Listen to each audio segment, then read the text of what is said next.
Good morning. Welcome to Kindness Rising, your morning dose of hope, humanity, and heart, where we have more fives for humanity, more high fives for humanity, and less rage bait. And today is Tuesday, August 18th.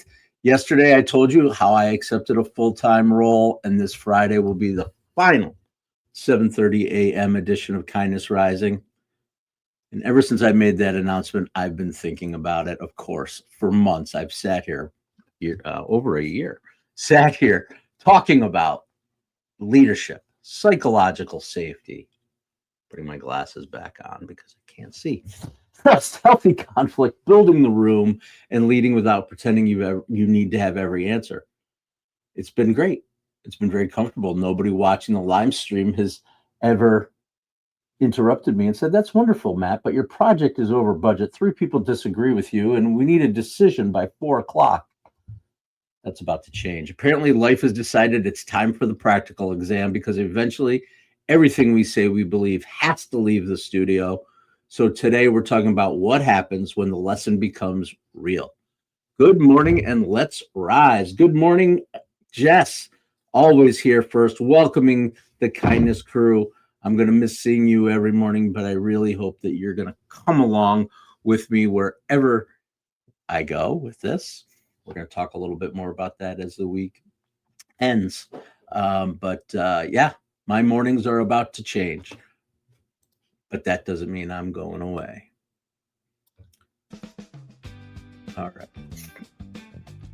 There's something wonderfully safe about having principles before somebody tests them. It's easy to say people need to feel safe speaking up. Absolutely, until somebody speaks up and tells you your idea sucks. Oh, you meant that kind of psychological safety? It's easy to say healthy teams need conflict, correct, until the conflict happens at 2:15 and you have a 2:30 meeting and 2 normally reasonable adults look like they're about to go at it in the parking lot. Then healthy conflict becomes significantly less academic. It's easy to say leaders don't need to have all the answers. Beautiful. Put it on a coffee mug and on a poster, and that's fine. But suddenly having an answer is important and seems like a delightful leadership competency. But there's a difference between knowing an idea and living one. And that's one of the things I'm genuinely excited about in my next chapter. The role I'm stepping into is project leadership. I'm not walking into a traditional department where everybody reports to me. I'm working across teams, different disciplines, different expertise, different priorities, people who need to work together, even though I don't, or one person doesn't necessarily control all of it, which means I'm going to be practicing something we've talked about here again and again: influence over control. That's a different kind of leadership. You can't rely on do it because I'm the boss. You can try, but you're probably not going to get very far. But when you're not actually the boss, that's just not the right strategy. Instead, you have to build credibility, ask good questions, listen, understand competing priorities, make expectations clear, and build enough trust that somebody tells you the schedule is unrealistic before the schedule is 3 months late. You have to build the room, and that phrase means even more to me now than when I started using it with you, because building the room is making everybody comfortable. It isn't removing disagreement. It isn't creating some magical meeting where everybody smiles, nods, and goes, "Hey, great point, good job." Building the room means creating conditions where people can do good work together. They can say things like, "I disagree, we're missing something, I need a mistake, or I need help." Perhaps the most valuable sentence that can happen in project management: "This isn't going to work." Preferably before you spend 6 months proving it, right? That's psychological safety. Not everybody smiling, not everybody agreeing, not a poster on the wall. Psychological safety is what happens when someone is able to tell the truth. Absolutely. And here's where this becomes bigger than my new job. the whole thing. Think about something you've learned recently, something you believe. Maybe it's about leadership or parenting, relationships, communication, anything. Now ask yourself, where does that belief show up in my behavior? Because if I say I value curiosity but never question, that's not really a value. If I say mistakes are how people learn but punish every mistake, that's not really a belief. If I say people matter, but I'm always too busy for people, well, that's just information. The real test is what we believe isn't how beautifully we explain it. It's what happens when the meeting starts. Absolutely. It's always what happens in action. So yes, I'm walking into the next chapter carrying 25 years of healthcare leadership, but I'm also carrying the 5 years that I've spent away teaching, broadcasting, Kindness Rising, Without a Net, things I got right and things I got spectacularly wrong. Things I understand very differently now than I did 20 years ago. I'm taking it all with me. I'm figuring out which parts are worth carrying forward. Okay, that's enough of the kindness spark. Good morning, Roseanne. Good morning, Jess. I know it's going to be great, Jess, and I'm excited too. Thank you so much, Sully. Good morning, Roseanne. I see you there too. Everybody else out there, subscribe to the channel, get involved. The 7:30 a.m. show is ending on Friday, but I am staying here. I will be coming here live at some point in the day, every single day, because that's my commitment. We're just going to change the timeline. That's all. And maybe we'll carry forward our Who in the World, just like we're going to do today. Who in the World, 3 clues throughout today's episode to get you thinking about someone who's aligned with Kindness Rising principles. This guy was selected by the LA Rams in the 1991 draft, but football was not to be his fame-making career. 1991 football draft, but not how he got famous. All right, switching it up. Let's keep it rolling. All my friends who come here every day know this song. And you know it's our Kindness Spotlight. Every day on Kindness Rising, we highlight an organization doing good work with good people, for good people, and today is no different. The organization we're talking about today is something called Catch a Fire. And I like this one because the basic idea is you already know how to do something, but what if someone else could use that? Catch a Fire connects nonprofits with professionals who are willing to volunteer their skills. Not painting a building or stuffing envelopes. Those things absolutely matter. But this is a different kind of volunteering. Maybe you're good at marketing, graphic design, finance, strategic planning, website development, on and on, project management. A nonprofit may desperately need that experience, but not have the budget to hire someone to do it. Catch a Fire helps connect those two sides, someone who says, I can do it, and an organization that says, we need that. That is Catch a Fire, and it's absolutely huge. Because when we think about generosity, we often think about money. What can I give? Is there money I can give? Is there things can I write a check? Can I Venmo you? Whatever. But really, sometimes the most valuable thing you can give away is something you've spent years learning how to do. Maybe you created a great resume, or you understand spreadsheets, or you can build a website. Maybe you can coach somebody through a strategic plan. We all accumulate skills throughout our lives, and sometimes we forget they have value outside of the place where we get paid to use them or where we learn them. That's one of the ideas I want you to carry today. Your experience isn't only something that you put on your profile on LinkedIn. It might be something somebody else needs. So maybe ask yourself, what do I know how to do that could make somebody else's work easier? Again, that's Catch a Fire. People taking the skills they already have and using them to help good organizations do even more good. And that's today's Kindness Spotlight.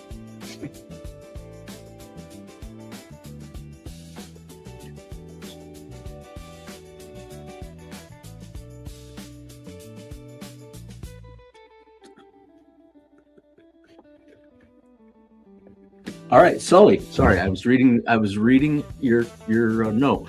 You know, I don't know what time works for you guys. Jess, Sully, Roseanne. Let's talk about it. Uh, I don't know. It may be flexible for a while. I'm in transition. That's what happens. But I'm thinking evenings. There's no way I'm going to be able to do mornings anymore. It's definitely going to be in the evening Eastern time, night time Eastern time. Maybe I'll go prime time. I don't know. We're gonna figure it out together. That's the way it works. That's the way it works. I don't know what my life is gonna be like, but I know I'm gonna continue to show up live every day. And like I said, maybe in the beginning, you have to just keep an eye out because I'll be there at 7:30 or 6:30 or 8:30 or 10 or whatever time. But I appreciate that you're willing and interested in what comes next. All right, let's get into Wait That Happened. We're keeping it rolling. Wait, that happened today, August 18th, 1920. Anybody know what we're celebrating today? I bet Jess might know. I have a feeling. All right, Jess. Cool. Yes. You're caring and studying. I know your school started. How was school started yesterday, right? How was it? Day one. Day one. Yesterday was day one for my kids. Graduate assistantship. Next week is day one for classes. It's that time of year when we're all transitioning. Mom, we talk about this all the time, that late August, early September transition time. As a school teacher, it's just part of our annual rhythm. This is definitely a time of change and growth in my year, every year. And apparently this year is no difference as I'm starting a new job on Monday. All right, August 18th, 1920. That's not what I changed. That was. Okay, August 18th, 1920. The 36th state ratified the 19th Amendment. Do we know what state it was that pushed it over the edge to give the amendment the number of states needed to become part of the Constitution? It was Tennessee. And the language is pretty straightforward of the 19th Amendment. The right of citizens to vote cannot be denied on account of sex. But the story of how Tennessee got there is actually fantastic. The fight in the state legislature was incredibly close. And right in the middle of it was a 24-year-old guy, 24-year-old kid, a representative named Harry Burn. Harry had expected to oppose the ratification of the 19th Amendment. In fact, he was wearing a red rose, which was the symbol of the anti-suffrage side. But Harry had something else with him that day, and it changed history. It was a letter from his mother, Phoebe Burn. And guess what? Mom had some thoughts. Among them, she, of course, wanted her son to support women's suffrage. Now, anybody who's ever received a strongly worded communication from their mother knows this can be a very influential policy document. So the vote comes, and Harry Burns surprisingly votes yes, and Tennessee ratifies. The constitutional threshold is reached, and now women have the right to vote.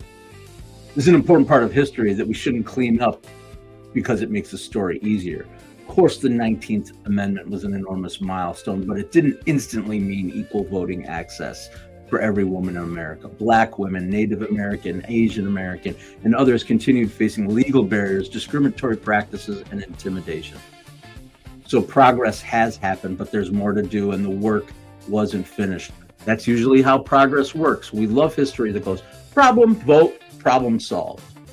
Real life doesn't always cooperate that. Sometimes one huge door opens, and then we discover that there are other doors behind it. Still, somebody has to open the first, and sometimes history turns on something incredibly human. A close vote, a 24-year-old legislator, and a letter from a mom. That's what happened today. Yes, the 19th Amendment. Congratulations, and don't forget, every single person out there, man, woman, who's registered to vote, get out there and express your vote. If you don't vote, you can't complain. That's my rule. Absolutely. All right, let's get to our second clue. Who's got a clue? Oh, Sully, you just opened up a can of worms for me, buddy. Fond memories of the Jerry Lewis telethon on Labor Day. Oh yeah, big ones, big ones. Gosh, forgot about those. Thanks for reminding me. Watching them with my grandmother, I remember she was always around on Labor Day, and it just triggered some crazy visual memories for me of my childhood. Thanks, Sully. All right, let's get to clue number 2 in our Who in the World contest. Keep saying contest challenge. 3 clues throughout today's episode for you to guess the person who is reinforcing our message today. Selected by the LA Rams in 1991 NFL draft, this guy didn't make football his career. He did something. He's doing something else, making him famous. Here's our second clue. He worked as a courtroom sketch artist and painted commissioned portraits of his teammates before moving into acting. Yep. And here's actually, I did a little bit of research. What research? Check this out. Wait, where am I doing? I'm doing the wrong thing there. Come on, guy. What you doing? All right, that's good enough. There's one of his paintings. I think that's Philip Rivers of the San Diego Chargers, maybe, that he painted. That's pretty incredible. Football player, artist, and now an actor.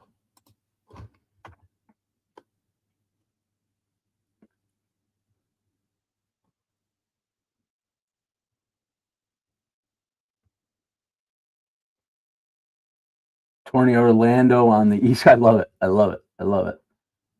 Yep. Today would have been my grandmother's. Are we doing calculations now, Mom? A lot. I'm doing the math. 112th birthday. He passed away at 104, people. I talked about her before. This is Danda. Danda and I spent a lot of time together on Labor Day weekends watching that telethon on Laurel Lake. And yeah, she lived to be 104 years old, giving every day of her life, supporting people. This is not about Danda. We've talked about her before. Okay, you've got your 2 clues. He was drafted in 91 and then became and is also an artist. He did courtroom sketches and portraits of his teammates. All right. Of course, this whole topic has got me thinking about something. Got me thinking. That's the problem. When you get me thinking, it can be trouble. All right. No. You know what Gen X became really good at? We have become really good at leading the way for the generations behind us. Owning technology. Never completely knowing how to use it. That's what we're good at. Owning the technology and never completely knowing how to use it. The VCR, remember programming a VCR?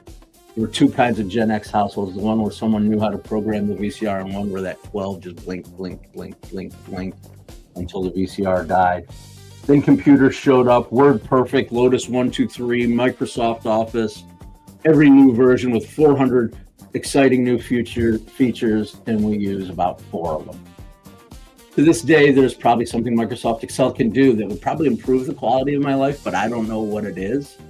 And I've made peace with that, because here's the thing. There's a difference between having access to a tool and knowing how to use it when you need it. Same thing with ideas. You can read every leadership book ever written, highlight the passage, underline the things, put little sticky notes everywhere, post a quote. That's very impressive. But eventually somebody walks into your office upset and the book isn't just sitting there making the decision. It's you. Eventually somebody challenges you, somebody disappoints you, and somebody brings you bad news. Something breaks, and that's when you find out what you actually learned. That is what I've been thinking about. We certainly learned as Gen X how to move around. Yep. Smacking the TV. Jerry Ginger's in the house. Good morning. Good morning. Glad to see you, Jerry. I don't think you were here yesterday. Maybe you haven't heard the news. Jerry, this Friday will be my final morning show of Kindness Rising. I am not going away. I'm starting a new job on Monday. It's going to make coming here live at 7:30 not possible. But guess what? I am coming back. I will be here. Kindness Rising, or some form of it, will live on, and I will go live every single day. Just subscribe to the channel, look for those thumbnails, and click on them when I go live. All right, Research Corner, our favorite. Let's do this one. I haven't done this song in a long while. All right, there's a phrase you hear a lot in leadership. It's called leading without authority. Sounds contradictory to me, but because our traditional picture of leadership is pretty simple. There's a boss and there's everybody else. The boss decides, everybody moves. Congratulations, leadership accomplished. Except increasingly, that's not how things actually work. Projects cross departments, teams form around problems, and different people bring different expertise. One person controls the budget, another understands the technology, someone else knows the operations and the customer, the patient, the community, and suddenly the person responsible for moving the project forward may not have direct authority over most of the people needed to do it. But we do have something when we're in that position. We have influence, we have relationships, clarity, credibility, and trust. And that's the reality of psychological safety and where it becomes practical. Absolutely. Project Aristotle from Google famously studied what makes team effective, and one of the biggest findings was that psychological safety mattered enormously. People need to believe they can take interpersonal risks or ask the question, challenge the assumptions, or say, I don't know. And here's the part I keep coming back to. You can't command someone to trust you. Try it. Walk into a room sometime and announce, everybody relax and be psychologically safe. I don't think so. Trust is built through what happens next. Someone disagrees with you, what happens next? Someone admits a mistake, what happens next? Someone brings information you did not want to hear, what happens next? That's the room. Leadership isn't simply what you say at the beginning of the meeting. It's what people learn is safe to do because of what happens after they speak. And you don't need a title or direct influence or to be the boss to practice that. Yep. All right. Let's get to our last clue. Our last clue in our Who in the World challenge. Who in the world am I talking about today? You're lost in New Brunswick. Okay. See you, Jerry. Good to see you, buddy. All right. Here's our Who in the World. Clue number one, selected by the LA Rams in the 1991 draft, but football was not how he became famous. He worked as a courtroom sketch artist and painted commissioned portraits for his teammates before moving into acting. There it is. There's one of his portraits. Pretty cool. And the last clue,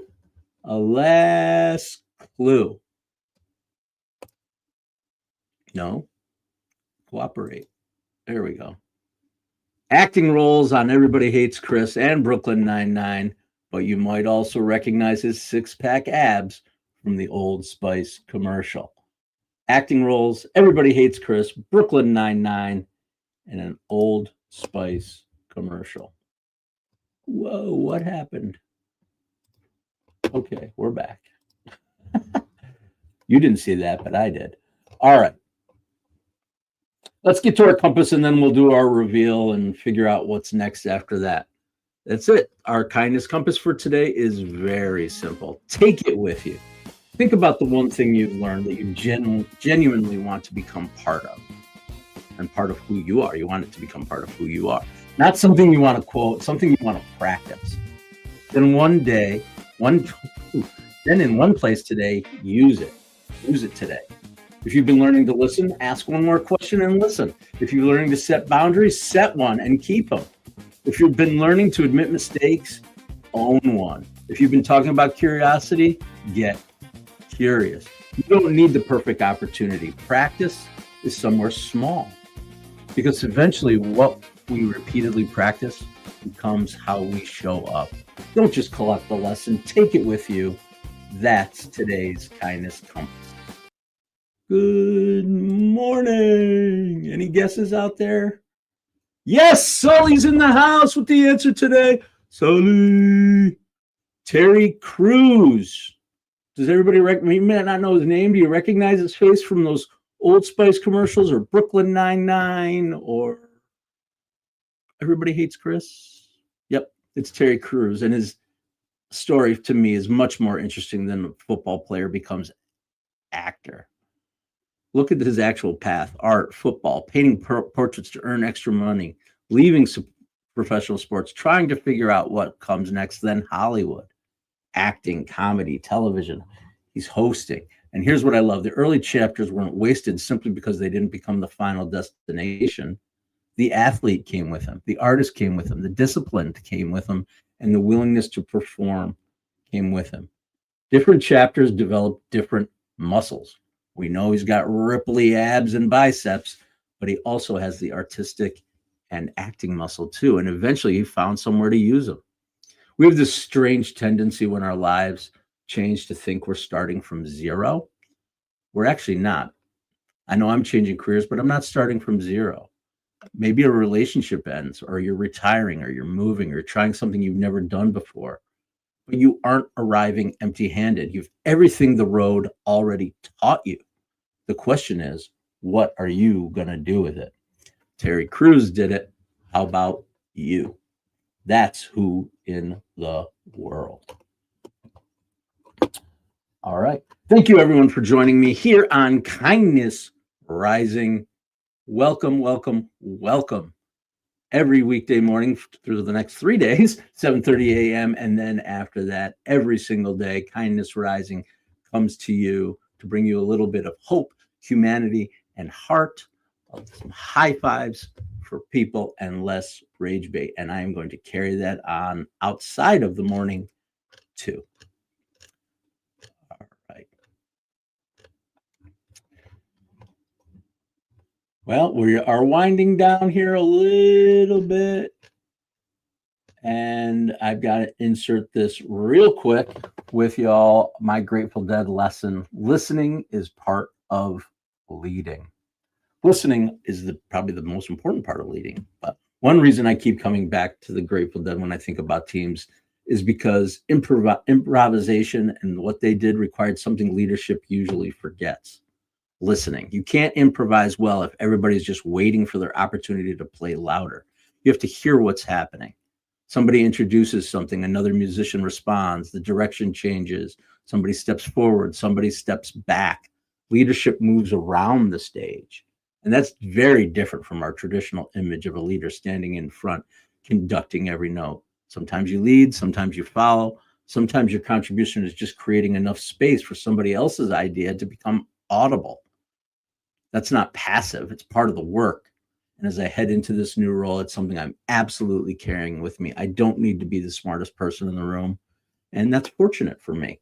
The job isn't to prove how much I know. It's to help create the room where the people who know things I don't can actually hear each other. And that's a very different definition of leadership, and one I'm looking forward to using, and maybe even a better one.